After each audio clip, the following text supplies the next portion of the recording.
Patterns are essential tools used in metal casting to create the desired shape and structure of the final metal object.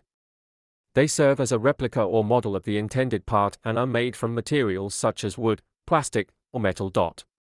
Each pattern has its unique characteristics and is used in specific casting processes. The selection of the pattern type is important to ensure that the final casting is of the desired shape and quality. What is pattern? A pattern in casting is an exact duplicate of the object to be cast. It is used to create the cavity in the sand mold that molten metal is poured into during the casting process. After the sand mold cavity has been formed using the pattern is taken out and molten metal is poured into the cavity to create the casting. The design is non-consumable and almost repeatedly recyclable for creating further sand molds. The function of patterns is to help reduce casting defects and produce an object with a smooth surface. Many kinds of patterns designs are typically made using materials like wood, metal, or plastic.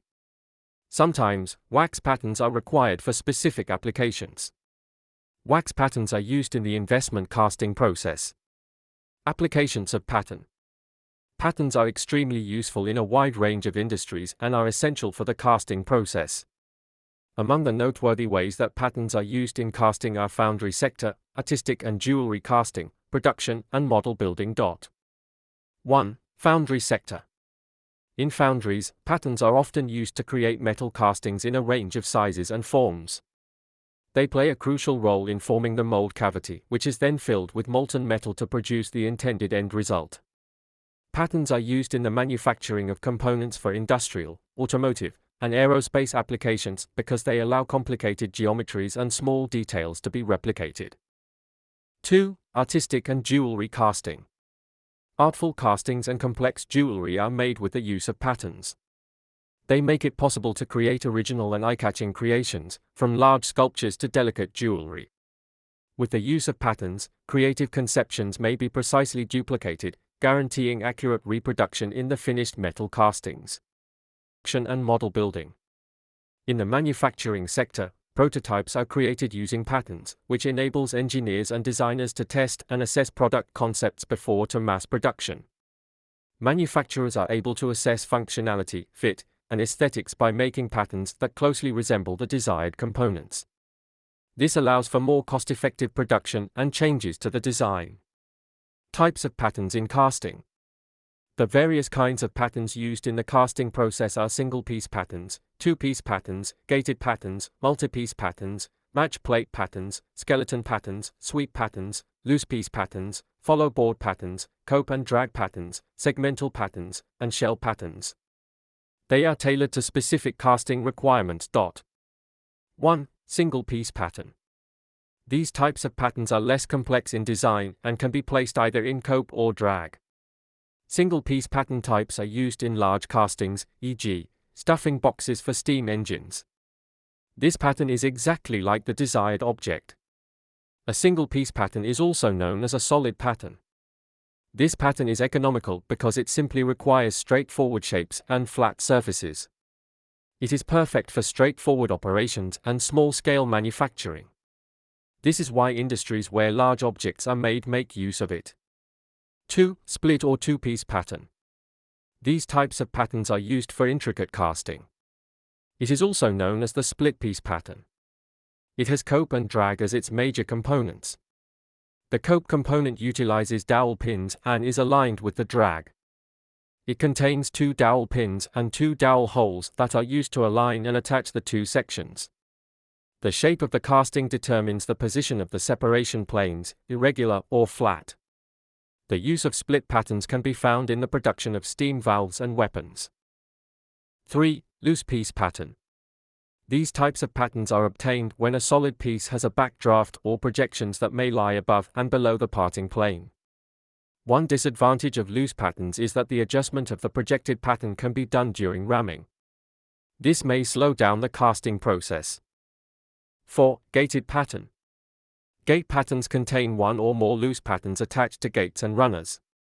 Gated patterns are used in producing small castings in mass production systems. Just as earlier mentioned, casings are produced in bulk using multi-cavity molds.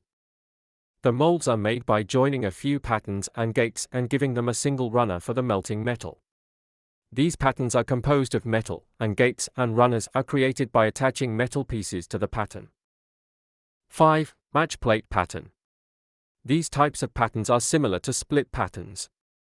The cope and drag portions are mounted on opposite sides of a plate, usually metal, which adhere to the contour of the parting surface. Gates and runners are also mounted on the match plate. The match plate pattern is used for a large number of castings, resulting in higher productivity.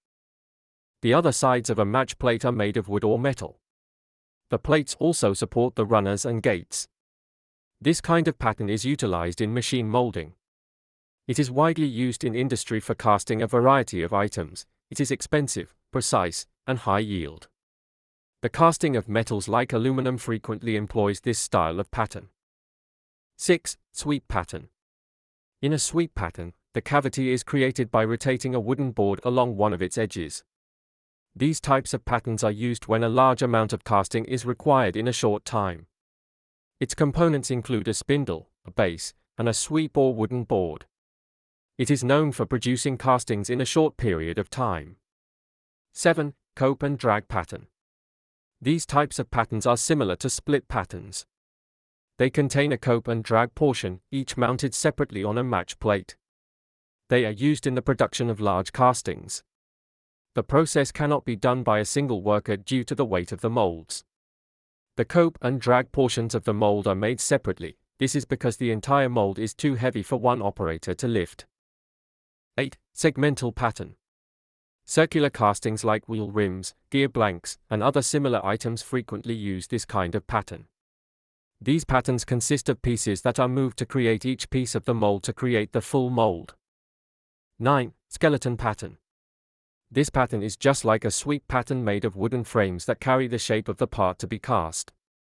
A skeleton pattern is for large castings with simple geometrical shapes. It is also used in pit and floor wood processes. Skeleton patterns are a suitable option for castings with simple sizes and shapes because of their large size. This type of casting pattern is expensive and immobile. Although it is not the most economical choice, it is quite good at getting rid of additional sand. 10. Shell pattern. These types of casting patterns are produced in a mold that outlines the shape of the part to be coated. A shell pattern type is a great option for building structures with hollow interiors. It divides in half, then dowels the two pieces together.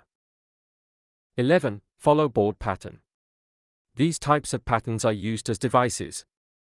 It is used for various purposes in foundry work. It is made of wooden board. As split or solid patterns become more challenging, a follow board with a contour matching the precise geometry of one half of the pattern is created. Pattern materials. Wood, metal, or plastic are the most common materials used to create patterns. Other materials used are wax and plaster of Paris, although only in specific situations. The most used wood for patterns is sugar pine, mostly because to its ease of working, lightweight, and softness. Because Honduran mahogany is more durable than pine, it was used for more production parts. It is not prone to warping or curling once it has completely dried, making it nearly as sturdy as any wood available. Investment casting is an alternative casting method that makes use of wax patterns. For this, a blend of paraffin, beeswax, and carnauba wax is used. The wax pattern, in this instance, can only be used once as it is melted out of the mold cavity, which is often filled with a stiff substance similar to plaster rather than sand. Because it sets rapidly and retains a great deal of elasticity, plaster of Paris is typically used to create master dies and molds. The durability and weather-resistant properties of fiberglass and plastic patterns have made them more and more popular in recent years. Metal patterns are more expensive, heavier, and more difficult to restore if they are damaged. However, they are long-lasting and resistant to dampness. Pattern designs and allowances. The location of the risers, gating systems, and sprues in relation to the pattern is determined by the foundry engineer or pattern maker. A core, which specifies a volume or location in a casting that metal will not flow into, may be employed when a hole in the casting is required. Occasionally, chills are molded into a sand mold by first placing them on a pattern surface. Heat sinks called chills provide for quick, aimed cooling. It can be desirable to cool the molten metal quickly in order to improve its grain structure or figure out how it cools in the mold. When the casting cools, they separate from it because they are frequently made of a different metal and are at a temperature that is significantly lower. The chills may then be taken back and used again. Usually, tolerances are provided in the pattern to account for any dimensional changes that may occur during the solid cooling process. These pattern allowances include liquid shrinkage, draft allowance, finishing and machining allowance, shake allowance, and distortion allowance. Liquid shrinkage. Liquid shrinkage is the term for the volumetric shrinkage that occurs to almost all metals during solidification. Take it another way, when a metal melts or reaches the liquidus temperature, practically all metals experience a volume increase.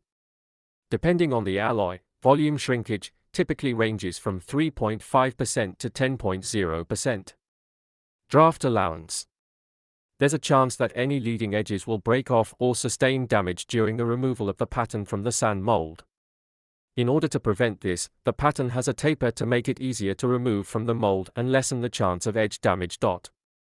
Shakes or wowance.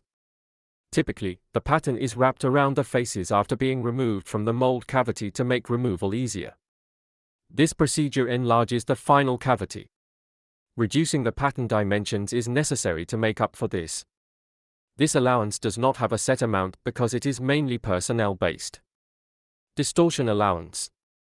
Cast deformities might result from stresses that have formed in the solid metal during the mold's cooling process.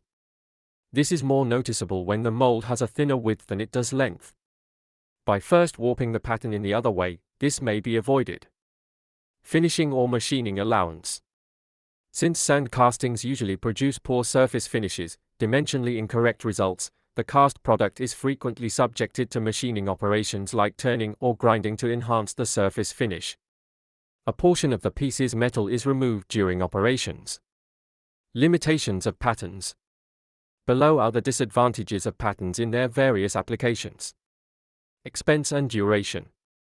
Creating patterns may be costly and time-consuming, particularly for intricate or large-scale castings. Pattern design, fabrication, and upkeep call for specific tools, supplies, and personnel. The entire cost of casting operations can be greatly impacted by the pattern creation cost. Pattern reduction and dimensional precision. The molten metal shrinks as it cools and hardens during the casting process. To guarantee precise dimensions in the finished casting, this shrinkage must be taken into consideration throughout the pattern design process. To accomplish the necessary casting parameters, pattern designers must take into account the relevant tolerances for shrinkage and dimensional changes. Pattern wear and durability. Over time, patterns may wear out and degrade due to frequent use and contact with molding materials. The materials used for the pattern must be resilient to the pressures, abrasions, and chemical reactions that occur throughout the casting process. To guarantee their longevity and accuracy, regular maintenance and pattern repair could be necessary. Limited pattern size. Casting might be limited by the size of patterns. Oversized or large-scale designs might be challenging to handle, ship, or create. They might complicate and increase the expense of the casting process by requiring larger resources, specialized tools, and additional structural support. If you find this video interesting, don't forget to subscribe, like, and share this video.